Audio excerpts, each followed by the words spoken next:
ఎంత ఘోరంగా మాట్లాడిందంటే ఆమె ఒక ఆడదేనా అండి. ఇప్పుడు మీరు దొంగోడు ఇంకొక దొంగోడు అంట.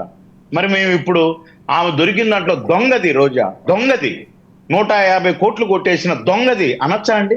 తప్పేమన్నా ఉందా? మీరు మీ బయటలోనే అనింది కదా, మా నాయకుడిని కావచ్చు, చంద్రబాబు నాయుడు గారిని కావచ్చు, ఒక దొంగోడికి ఇంకొక దొంగోడు అంట.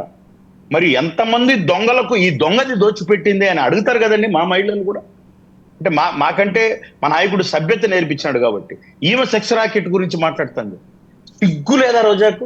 అందుకనే ప్రజలు ఏమంటుంది, వాళ్లకు శిక్ష వేశారంట. ఇప్పుడు ఈమె వేసిన శిక్ష ఏం తెలుసా సార్? ఆ 1 year ఆమె నన్ను అసెంబ్లీకి రాలేదన్నారు కదా, లైఫ్ లో మళ్ళీ ఈమె అసెంబ్లీ గేట్లు అని మేము మలకం, కానీ ఈమె లైఫ్ లో మళ్ళీ పంపించరు. అది నగిరి ప్రజలు ఈమె వేసిన శిక్ష. ఇంకెక్కడే కానీ ఈ శని గ్రహాన్ని అడుగు పెట్టనీయరు, అడుగు పెట్టదు. ఇంకా లేదన్నమాట. ఈమె సెక్స్ రాకెట్ గురించి మాట్లాడుతుంది. ఆ పొద్దు అడిగితేనే, మరి ఎవరి సెక్స్ రాకెట్ గురించి? నువ్వే ఉన్నావు కదా. ఒక ఎంపీ సాక్షాత్తు బట్టలిప్పి చూసి వస్తే దాన్ని సిగ్గు లేకుండా జుగుప్సాకరంగా ఒక మహిళ ఉండి అది ఇంకా ఫోరెన్సిక్ రాలేదన్నావు కదా, వచ్చిందా? ఇప్పటికైనా తెలిసిందా అది ఎంపీతో కాదు అని? చెప్పండి సార్. ఒకరేమో గంట, ఇంకొకరేమో అరగంట ఏళ్ళన్నా పెట్టుకొని ఆమె శుద్ధమైన నేను పెద్ద సాంప్రదాయాన్ని సుప్పిని అని చెప్పి ఆమె నీతులు చెప్తే కాల్మనీ ర్యాకెట్ కోసం ఆవిడ ప్రస్తావించింది. అవన్నీ వాళ్ళు సృష్టించినటువంటి ఆ ప్రభుత్వాన్ని కావచ్చు, అక్కడ ఉన్నటువంటి నాయకుల్ని కావచ్చు, వాళ్ళు వేయడానికి. ఈరోజు చూడండి మీరు ఎన్ని మాటలు మీరు ఆమె అక్కడ మాట్లాడుతూ ఉంటే మరొకడు ఇంకో దౌర్భాగ్యుడు. ఎవరు దౌర్భాగ్యురాలు? ఎవరు దొంగది? ఎవరు దిగజారిండు? కనీసం దేవుడు దర్శనానికి వారంలో 5 రోజులు పోయి రోజు ఒక 20 మందిని దొడుకుపోయి దర్శనాన్ని కూడా అమ్ముకుని దొంగ అంటారా? మా నాయకులు దొంగ అంటారా? సిగ్గు అనిపించడం లేదా? అంటే ప్రతిరోజు ఒక 20 మందితో తీసుకెళ్ళి ఒక్కొక్కసారి ఒక రోజు దర్శనానికి 2 లక్షలు 3 లక్షలు లక్ష రూపాయలకు వెంకటేశ్వర స్వామి దర్శనాన్ని కూడా అమ్ముకున్న దొంగది సార్ ఆమె. మరి ఆమె మాట్లాడడం ఏంది మా నాయకుడిని? ఈ రోజు మీకు చెప్తున్నాను మేము, ఇటువంటి వాటన్ని పక్కన పెట్టేస్తే ఇప్పుడు ఆడుదాం ఆంధ్ర ఏం ఆట ఆడిందండి ఈమె? ఏం ఆట ఆడింది? ఇప్పుడు ఏ ఆట ఆడిందో ఈమెని ఏడికి పోయి ఆడతాదో, ఎక్కడ ఉంటుందో అందరికి అక్కడికి వెళ్తారు. ఇప్పుడు ఎవరు సార్? ఉప్పు తిన్నోడు, నేను జగన్మోహన్ రెడ్డి ఇంకోరా అని అనడంలే. ఉప్పు తిన్నోడు నీళ్లు తాగాలి, తప్పు చేసినోడు జైలుకు పోవాలి. నేను దీంట్లో ఉన్న మతలబ్బులేండు. నేను చిన్నప్పరెడ్డి గారు ఆయన నేనేం అనలేదు, ఎందుకంటే ఆయన డిఫెండ్ చేసుకోవాల్సిన అవసరం ఆయనకు ఉంది కాబట్టి ఓకే. బట్ ఆ లీడర్లను, ఆ స్థాయి లీడర్లను కాదు, ఆ స్థాయి లీడర్లను కూడా వైసీపీ లీడర్లను మోసం చేసే నాయకులను అంటున్నాను నేను. ఎందుకు అసెంబ్లీలోకి పోవడం? ఎందుకు నీకు జవాబుదారీతనం లేదు?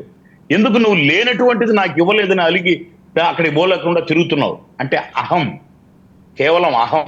నేను అక్కడ కూర్చొని నేను సమాధానం చెప్పలేని వాళ్లకు అని చెప్పి. ఎస్, నిజంగా నువ్వు ప్రజానాయకుడు అయితే, నిజంగా నువ్వు వైసీపీ అధ్యక్షుడు అయితే అసెంబ్లీలో కూర్చొని ఆ 11 మందితో నువ్వు ప్రతిదీ ప్రశ్నించవచ్చు. ఇప్పుడు ఏదైతే చిన్నప్పరెడ్డి గారు ఇక్కడ మమ్మల్ని ప్రశ్నిస్తున్నాడో, ఇక్కడ ప్రశ్నిస్తున్నాడో, అక్కడ ప్రశ్నిస్తే మీ నాయకుడు లీగల్ కదా, మరి ఎందుకు అక్కడ రాలేకపోతున్నాడు? ఎందుకు మిమ్మల్ని మోసం చేస్తున్నాడు? అది మీరు ఆత్మ పరిశీలన చేసుకోండి.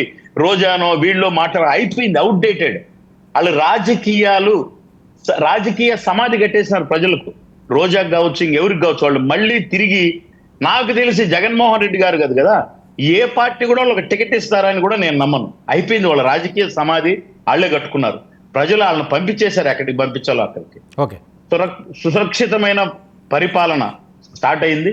3 నెలలకే అనేక అభివృద్ధి కార్యక్రమాలు మాట తప్పకుండా ఎన్డీఏ గవర్నమెంట్, చంద్రబాబు నాయుడు గారు అయితేనేమి, ఉప ముఖ్యమంత్రి పవన్ కళ్యాణ్ గారి ఆధ్వర్యంలో అయితేనేమి, ప్రతి మంత్రి 24/7 పనిచేస్తున్నారు. ఆ ఫలాలు అందడానికి ఇంకొక 3 నెలలు పట్టచ్చు. నాగేంద్ర గారు సింపుల్ గా స్ట్రైట్ గా చెప్పండి, ఏంటి ఢిల్లీ పెద్దల పర్మిషన్ కూడా తీసుకోవడానికి ఈ రోజు చర్చ జరిగింది. జగన్మోహన్ రెడ్డి గారి మీద కూడా కొత్త కేసులు వేస్తున్నారట, ఆయన్ని కూడా అరెస్ట్ చేసే ఆలోచనతో ఉన్నారని వస్తున్న వార్తలు. మరి ఢిల్లీ పెద్దలే పిలిపించారేమో, ఇంత అవినీతి పరుణ్ణి ఎందుకు ఇట పెట్టుకొని నిలబడుకున్నారు ఇంకా మీరే అని మనకున్న. ఢిల్లీ పెద్దలు పిలిపించారు అంటే వాళ్ళే పిలిపించున్నారేమో. ఈయన ఇంత పెద్ద ఆర్థిక ఉగ్రవాదిని, ఇంత పెద్ద నేరాలు చేసిన వ్యక్తిని, ఇప్పుడు నేను ప్రతి శుక్రవారం ఏదో ఒక మీటింగ్ అని ఎగ్గొట్టిన వ్యక్తిని కోర్టును ఇప్పుడైనా మీరు నిష్పాక్షపాతంగా చర్చ జరిపి జడ్జి ముందు నిలబెట్టి, ఇతను నిజంగా అతను నేరం చేయకపోతే నేనైతే సార్, అంటే నేను ఆయన స్థాయి కూడా అవన్నీ నేను చెప్పడం లే, నేనైతే నా మీద అన్ని ఆరోపణలు ఉంటే ఎస్ నేను వస్తాను కోర్టుకు చేంజ్ ఉంటా. ఆయన ఎందుకు పోకూడదు? చిన్నపిరెడ్డి అందరూ చెప్తున్నారు కదా ఆయన అన్యాయం అక్రమంగా మోపినారని, మరి కోర్టులో ప్రూవ్ చేసుకోవచ్చు కదా ఓకే నేనని. మరి Right. Okay. ఢిల్లీ పెద్దలే పిలిచినారేమో ఎన్నో. ఓకే